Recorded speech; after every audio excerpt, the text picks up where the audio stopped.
सही पढ़ा आपने। I fell in love with a ghost in Goa. मैं लास्ट मंथ गोवा गया था अपने कुछ दोस्तों के साथ, जिनमें मेरा एक ख़ास दोस्त था आशीष, जिसके अंकल गोवा में एक बिल्डर है। तो उनकी जान पहचान से हमें एक बहुत ही अच्छा विला बहुत ही सस्ते दाम पे मिल गया था। वो मेन गोवा में तो नहीं था, मेन गोवा से अराउंड 4-5 किलोमीटर दूर था, बट वो प्रॉपर्टी बहुत ही ज़्यादा सुंदर थी। सो हम लोगों ने बोला कि चलो भाई एक्सपीरियंस करना है, चल लेते हैं, एक स्कूटी बुक कर लेंगे और बाकी घूम लेंगे। और यहीं से इस स्टोरी की शुरुआत होती है कि गोवा में मैं कैसे एक भूतनी के प्यार में पड़ गया था। सो कहानी ज़रा अंत तक सुनना, बहुत ही इंटरेस्टिंग है। फर्स्ट डे हम लोगों ने पूरा मज़ा किया दिन भर। Then we went out for dinner. So dinner करके हम लोग रात के अराउंड 1 बजे मस्ती मजाक करते हुए घर वापस आ रहे थे सोने को। तो बीच में क्या हुआ, एक एरिया था जहाँ की पेडेस्टल था,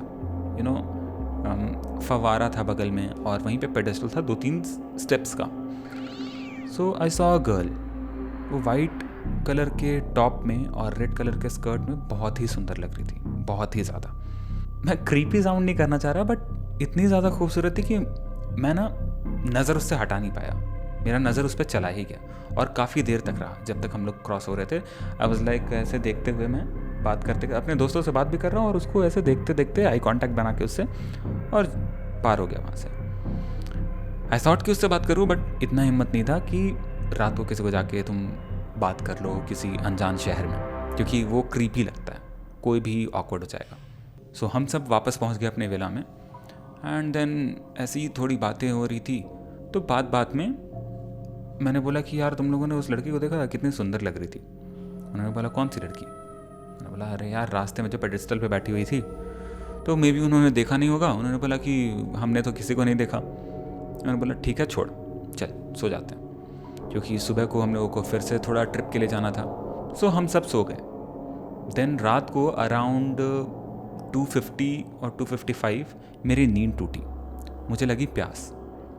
सो मैं एक बॉटल लेके और बालकनी में चला गया, क्योंकि गर्मी का दिन था, हवा बहुत अच्छी चल रही थी। सो मैं बालकनी में खड़ा होके और बस पानी पी रहा था। देन मैंने क्या देखा कि वही सेम लड़की हमारे विला के पास में जो गली था, उसी गली में हेडफोन लगा के और सेम ड्रेस में घूमे जा रही है। जस्ट शी वॉज वॉकिंग, और आई थॉट किसी से बात कर रही हो कॉल पे। तो मेरा ध्यान उस पर गया कि यार लगता है ऊपर वाला इशारा दे रहा है कि उस टाइम बात नहीं कर पाया तो अब कर लिया। Then I kept seeing her for around 10 to 15 minutes. Then उसके बाद वो मेरे विला के जस्ट लेफ्ट साइड में एक विला था, उस विला में वो अंदर चली गई। फिर उसके बाद क्या था, उसके बाद तो मुझे लगा कि भाई बहुत ही बढ़िया सीन है। अब कल सुबह या अब जब भी दोबारा वो दिखेगी तो पक्का से बात करूँगा। एंड इसी खुशी में मैं सो गया कि चलो यार अब कल सुबह उठ के सबसे पहले उससे मिलने जाना है, मतलब बहाने से ही हाय हेलो हो जाए थोड़ा। सो मैं सो गया। देन सुबह 6:30-7 बजे सारे दोस्त उठ गए और मुझे भी उठाने लगे। तो क्या हुआ कि मेरे पेट में थोड़ा दर्द हो रहा था। मे बी कल रात को ज़्यादा खा लिया हो या कुछ हो गया हो गड़बड़, तो पेट में दर्द हो रहा था। वो बोले चलो ब्रेकफास्ट करने। तो बोले नहीं भाई, मेरा पेट थोड़ा दुख रहा है, तुम लोग आओ, हम सीधे लंच करेंगे आज। तो तुम लोग ब्रेकफास्ट करके आ जाओ, फिर हम लोग थोड़ा बाहर निकलेंगे घूमने। सो वो लोग निकल गए। उसके बाद हम उठ के फ्रेश हुए और चेंज करके सोचे चलो इनो ले आते हैं, इनो पियेंगे तो पेट को थोड़ा आराम मिलेगा। सो बाजू में ही दुकान था, जनरल स्टोर गए और वहाँ से इनो खरीद के वापस आ रहे थे। तो हम क्या देखे कि जस्ट बगल वाले विला में जो ग्राउंड फ्लोर का बरामदा था, वहाँ पे वही लड़की हेडफोन लगा के फिर से गाना सुनते हुए या बात कर रही हो, मुझे उतना पता नहीं, क्योंकि दूर में थी वो, क्योंकि मेन गेट बंद था और जो बाउंड्री बहुत छोटा था और वो ग्रिल वाला था, तो अंदर का एरिया दिख रहा था मुझे। हम उसको देखे। देन वो जैसे ही इधर से वॉक करके गई, देन उधर से वॉक करके वापस आ रही थी, तो हम पागलों के जैसा हाय कर दिए, वो नोटिस नहीं की। देन फिर से वो रिटर्न पीछे, मतलब पीठ मेरे तरफ हो गया। देन वॉक करी थी और फिर से वो जब इधर की तो हम ज़ोर से फिर से वेव किया हाय। इस बार जब वो नोटिस की तो नोटिस करने के बाद हेडफोन हटाई और पूछी who me. Then I said yes, मतलब आई नॉडेड, बिकॉज ऑब्वियसली उतने दूर तक आवाज़ जा नहीं रहा। उसके बाद वो आई, मेन गेट जो था उसके विला का, उसको ओपन की and then we started talking. और उसके बाद हाय हेलो हुआ, हम लोग अंदर गए और उसके विला का प्रॉपर्टी मैं बस देख रहा था, क्योंकि वो हमारे विला से बहुत ज़्यादा सुंदर था एंड आई थिंक हमारे वाले से ज़्यादा महंगा भी होगा। सो विला दिखाने से बात स्टार्ट हुआ और बात करते करते ये पता चला कि वो भी फोटोग्राफी में इंटरेस्टेड है। साथ ही साथ हमारा म्यूज़िक का जो टेस्ट था वो काफ़ी सिमिलर था। तो वही सब टॉपिक्स पे बात होते होते बहुत बहुत टाइम गुजर गया और पता भी नहीं चला। जब ध्यान आया तो पता चला कि 4 बज चुका है। अराउंड सुबह 9 बजे मैं निकला था और 4 बज चुका था बात करते करते। मुझे लगा कि अब सारे मेरे दोस्त पागल हो रहे होंगे कि भाई है कहाँ। मेरा फ़ोन भी होटल में ही छूट गया था। तो फिर मैं वहाँ से निकला, उसको बोला कि ठीक है भाई मैं आता हूँ, बाद में फिर से मिलेंगे। And then I went to the villa. अब जब अंदर गए तो मेरे सारे दोस्त वहाँ परेशान। जैसे ही अंदर उसे आशीष चिल्लाना स्टार्ट कि तू पागल है क्या, कहाँ चला गया था। हमको लगा कि कुछ हो गया है। हर आसपास के डॉक्टर से भी पता किए, मेडिकल स्टोर पे भी पता किए, कहीं तो नहीं दिखा। सो हम लोगों को बताया कि कल रात को जिस लड़की के बारे में हम बता रहे थे उसी लड़की से मिल गए थे, तो थोड़ा बातचीत में पता ही नहीं चला कि टाइम कब गुजरा। तो सब चिढ़ाना स्टार्ट कर दिया कि साले तेज बन रहे हो, हमको पता ही नहीं है। तुमको अगर जाना था उसके साथ बात करने के लिए या डेट करने के लिए तो पहले ही बोल देता। ये ब्रेकफास्ट नहीं जाने का, पेट का दर्द का बहाना क्यों देना था। हमारे नहीं भाई सच में पेट दर्द था और इसलिए कहते। तो बोला कि फ़ोन क्यों नहीं उठाया, 15-20 मिस कॉल किए। हमारे फ़ोन छूट गया था भाई, क्योंकि हम जस्ट इनो ही लेने गए थे, तो हाफ पैंट और चप्पल में निकल गए थे। क्योंकि कौन इतना रेडी होके इनो लेने जाएगा बस एक जनरल स्टोर से। सो उन लोग बोला कि चलो ठीक है, लड़की का चक्कर है बाबू भैया, तो माफ़ करते हैं इसको। उसके बाद सब कुछ सॉर्टेड हुआ और अराउंड 6-7 बजे हम लोग निकले इवनिंग स्नैक के लिए और फिर घर वापस पहुँचे अराउंड 10:30-11 बजे। और घर आते ही सब कोई थके हुए थे तो सोने चले गए। बट मुझे नींद नहीं आ रही थी। मेरे दिमाग में बस ये चल रहा था कि काश हम उसका नंबर ले लिए होते, ताकि थोड़ा फ़ोन करके बातचीत हो जाता। और अंदर से एक बेचैनी सी आ रही थी कि मुझे और बात करना है, उसको और जानना है, क्योंकि काफ़ी सिमिलर पैशन था हमारा और काफ़ी सिमिलैरिटीज़ हम लोग का निकल आया था। अब इसी में नींद नहीं आ रहा था और थोड़ा गर्मी भी था, तो हम सोचे कि चलो बालकनी में जाते हैं, तब तक थोड़ा हवा खाते हैं। जब बालकनी में पहुँचे तो देखे कि वो फिर से हेडफोन लगा के और वो गली में वॉक कर रही है। सॉरी, हम आपको नाम बताना भूल गए थे, उसका नाम ईशा है। सो हम देखे कि ईशा गली में फिर से वॉक कर रही है, फ़ोन पे बात कर रही होगी या कुछ भी।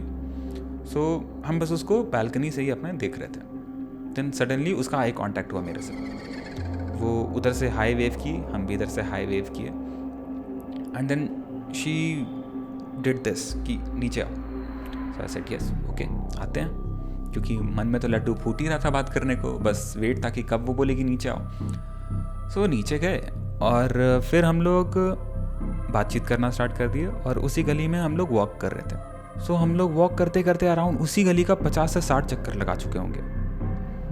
तो बात चल ही रहा था हम लोगों का, बहुत कुछ बात हुआ, क्या पसंद है क्या ना पसंद है, पुरानी स्टोरीज़ हमारी स्कूल लाइफ की, कॉलेज लाइफ की, सब कुछ हम लोगों ने एक दूसरे से शेयर किया। अराउंड 3:30 बज रहा होगा। उस टाइम पे उसने मुझे बोला कि आँख बंद करो। हम बोले ऐसा क्या चीज़ है भाई जो आँख बंद करना है। वो बोली करो ना। हम आँख बंद कर लिया और आँख बंद करके हम वेट करें तो बोली कि हाथ आगे करो। बोले ठीक है लो, पूरा ब्लाइंडली ट्रस्ट कर रहे थे यहाँ पे उसको। हाथ आगे बढ़ाए। अब वो हाथ में कुछ एक थोड़ा 500-600 ग्राम का कुछ मुझे फील हुआ कि कुछ है। बोली आँख खोलो। आँख खोले तो मेरे हाथ में एक विंटेज लेंस था। अब हम उसको बोले कि ये क्या है, तो बोली मेरी तरफ से गिफ्ट है, तुम रखो। आई नो तुम्हारे लिए ये ज़्यादा यूजेबल होगा, क्योंकि मेरे पास अब इसका कोई यूज़ नहीं है। क्योंकि बात में हम उसको बताए थे कि हमको विंटेज लेंस बहुत ज़्यादा पसंद है, फ्लेयर्स आते हैं, जो कलर्स आते हैं वो बहुत पसंद है मुझे। तो उस वजह से उसको याद होगा। हमको अजीब भी लग रहा था कि भाई कैसे लें इससे अब ये, क्योंकि हम तो कुछ लेके आए नहीं है। वो बोली रखो, तुम इसको ज़्यादा अच्छे से यूज़ करोगे आई नो, और अब ज़्यादा कुछ मत बोलो इसको, तुम चुपचाप से रखो। बोले ठीक है। अब अच्छा भी लग रहा था कि वो गिफ्ट दिए हमको, बट शर्म भी आ रहा था कि भाई हम खाली हाथ पहुंच गए हैं, क्योंकि हमको कोई आइडिया नहीं था। तो हम अभी उससे उसका नंबर ले लिए। हम बोले अपना नंबर दे दो, ताकि कुछ भी आगे ज़रूरत रहा तो कॉल कर लिया करेंगे मिलने के लिए। अब नंबर लेने के पीछे मेरा मेन रीज़न ये था कि हमको उसको कुछ रिटर्न गिफ्ट देना है। तो नंबर लेना देना हुआ और उसके बाद वो भी बोली कि बहुत ज़्यादा देरी हो गया है, चलो अब घर चलते हैं। वॉकिंग डिस्टेंस पे हम लोग थे, सो हम उसको उसके मेन गेट तक ड्रॉप किए। वो गुड नाइट हुआ और फिर उसके बाद हम अपने विला पे आने लगे। जब हम आ रहे थे तो बालकनी में आशीष खड़ा था। अब हम जैसे ही थोड़ा पास आए, वो बोला कहाँ गया था? बोले बस ऐसे ही घूमने, थोड़ा वॉक करने। बोलता पागल हो गया क्या, इतना रात को घूम रहा है? बोले रुक ना, ऊपर आके बात करते हैं। जैसे ही ऊपर आए, वो बोला वाह बेटे, रात को भी पूरा घूम रहा है तुम, रात को लेट नाइट बातें हो रही हैं तुम लोगों की, वो भी मिल मिल के। बोले वैसा कुछ नहीं है, ऐसी नींद नहीं आ रहा था तो जाके बात कर लिया। अब आशीष पूछा कि वो रहती किधर है? बोले यही जस्ट बाजू वाला जो विला है ना उसमें। उसके बाद ना उसका चेहरा थोड़ा चेंज हो गया अचानक से। बोले क्या हुआ? तो बोलता है कि कहाँ, किधर साइड वाला? बोले यही बाजू में लेफ्ट वाला। तो बोलता है तुम उस विले में गया था? बोले हाँ, क्या हो गया, इतना क्यों अजीब बिहेव कर रहा है? बोलता भाई तू पागल है, एक बार मेरे से पूछ तो लेता, तू यहाँ पे नया है, हम यहाँ हमेशा आते रहते हैं, उस विला में नहीं जाना था। बोले भाई हुआ क्या है जो तुम इतना बोल रहा है, क्यों अजीब रिएक्ट कर रहा है? हम जाके बात कर लिए, थोड़ा मिल लिए तो। बोलता है कि तुमको पता भी है तुम कहाँ से आ रहा है? वो ऑलरेडी बहुत ज़्यादा गुस्से में आ चुका था और बोल रहा था कि भाई तेरे पास ना दिमाग नहीं है, वो जो विला है ना वो खाली है पिछले 4 साल से। हम बोले ऐसा क्या है, वहाँ पे तो रह रही है वो। तो बोलता है कि भाई उस विला में 4 साल पहले एक लड़की सुसाइड कर चुकी है और उसके बाद से उस विला में कोई नहीं रहता। और ये सुन के ना अभी भी हमको गूज़बम्स आ रहा है। और उस टाइम पे तो पैरों तले ना ज़मीन खिसक गया था कि भाई ये हुआ क्या, हम किसके साथ रह रहे हैं फिर इतने दिन से, कि हम पिछले 4-5 दिनों से एक भूत के साथ बात कर रहे हैं, वो रियल भी नहीं है। मतलब हम एक भूत से प्यार कर बैठे हैं भाई, सीरियसली। वो बोला कि भाई सुन, तो चुपचाप से शांति से बैग बांध, कल के कल हम लोग गोवा से वापस निकल रहे हैं, यहाँ पे और नहीं रहना है। मेरा हालत ख़राब, मतलब पसीना छूटने लगा, सांस फूलने लगा। अब उस टाइम पे बस मेरा नज़र गया मेरे हाथ पे, मेरे हाथ में था लेंस जो कि वो दी थी। अब हमको समझ नहीं आ रहा है कि भाई अगर वो मर चुकी है पिछले 4 साल पहले, तो ये लेंस हमको कौन दिया है? और एक्चुअल में वो ईशा दी है। मेरा हिम्मत भी नहीं हो रहा है कि हम उस विला में दोबारा जाके उससे पूछे कि ये रियली तुम हो यहाँ पे या नहीं हो, मतलब कैसे, क्या करें। मेरा हालत ख़राब हुआ। हम बोले कि भाई ये जो लेंस है ना, ये अभी हमको ईशा गिफ्ट की है। तो वो लोग बोलता है कि भाई इसको फेंक, तू काला टोटका है या क्या है हमको पता नहीं, तो उसको फेंक। अब डर के मारे ना मेरे हाथ से वो लेंस गिर गया नीचे, और गिरा तो वो क्रैक का आवाज़ आया। और कुछ भी टूटता है तो आपका ध्यान जाता है ना अचानक से नीचे। मेरा ध्यान गया लेंस पे। अब लेंस पे देखे और फिर दोबारा से जब हम ऊपर देखे तो मेरे सामने आशीष खड़ा था, और आशीष के जस्ट पीछे हमको ईशा दिखी गेट के पास। और ऐसे उसका शक्ल ना बहुत प्यारा सा रहता था, लेकिन अभी ना अजीब सा एक गुस्सा भरा हुआ था, बहुत ही क्रीपी लग रहा था, बहुत अजीब। हमको लगा भाई ये क्या है, कहाँ से ये आ गई? हम बोले आशीष आशीष, मेरे मुंह से पूरा आवाज़ भी नहीं निकल रहा है। और भाई आशीष पीछे ईशा है। वो बोला क्या, नहीं पता कहाँ से मेरे ये दिमाग में आया कि मे बी वो हमको गिफ्ट दी है और वही हम तोड़ दिए हैं, इसलिए वो गुस्सा हो रही है। हम उसको उठाने के लिए नीचे घुसे, और जैसे ही हम उठा के आए ना, मेरे फेस के पास आ गई, और जो मेरा दिल एक बार धक से किया और हम बेहोश। उसके बाद का हमको कुछ याद नहीं है, सीधे मेरा नींद टूट रहा है घर पे। भाई ये क्या हो रहा है मेरे साथ? हम कहीं कोमा में तो नहीं चले गए थे? हम 4-5 दिन तक बेहोश तो नहीं थे कि हमको दोस्त लोग लेके सीधे घर पे ले आया? मेरा हालत ख़राब, हमको कुछ समझ नहीं आ रहा है। बोले मम्मी सच में बताओ कि आज कौन सा दिन है और हम कब आए गोवा से? वो बोलती है तुम पागल हो गया है क्या? तुम घर पे सोया हुआ है, सुबह का 6 बज रहा है। गोवा जा रहे हैं, यहाँ पे लड़की से प्यार कर रहे हैं, सारा का सारा सपना था भाई, कुछ रियलिटी नहीं था, ठीक है? क्योंकि गोवा जाने का प्लान और लड़की पटा लेना दोनों एक साथ कभी नहीं हो सकता है। और साथ ही साथ एक बहुत ही महंगा सा विंटेज लेंस जो कि फ्री में मिल जाए, ये सब कुछ पॉसिबल नहीं है बेटा। तो ये सब कुछ एक भ्रम था। कैसी लगी ये स्टोरी ज़रूर बताना। थोड़ा फटा कि नहीं फटा, क्योंकि बिल्डअप तो बहुत बनाए हैं। अगर मज़ा आया हो तो बढ़िया है, नहीं आया हो तो गाली भी दे सकते हो कमेंट में, क्योंकि गाली सुनना ही बनता है। क्योंकि भाई ये बिल्डअप करके मारने में ना बहुत मज़ा आया, जो भी बोलो। सो आप लोगों को ये ईशा की स्टोरी कैसी लगी? ईशा और मेरी लव स्टोरी जो कि एक भूत थी।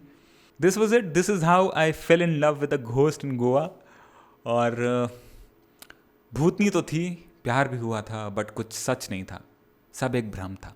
अगर और ऐसे कहानी सुनने हैं आपको तो कमेंट सेक्शन में याद से बताना, और बढ़िया लगा हो तो make sure you like this video and subscribe to the channel, और कमेंट सेक्शन में भर दो कि भाई ऐसे और स्टोरीज चाहिए। So this was how I fell in love with a ghost in Goa. अगर आपको ये वाला सेटअप ज़्यादा बढ़िया लगता है तो कमेंट सेक्शन में बताना, अगली बार यही सेटअप किया जाएगा, क्योंकि इस बार थोड़ा ब्राइट सेटअप था।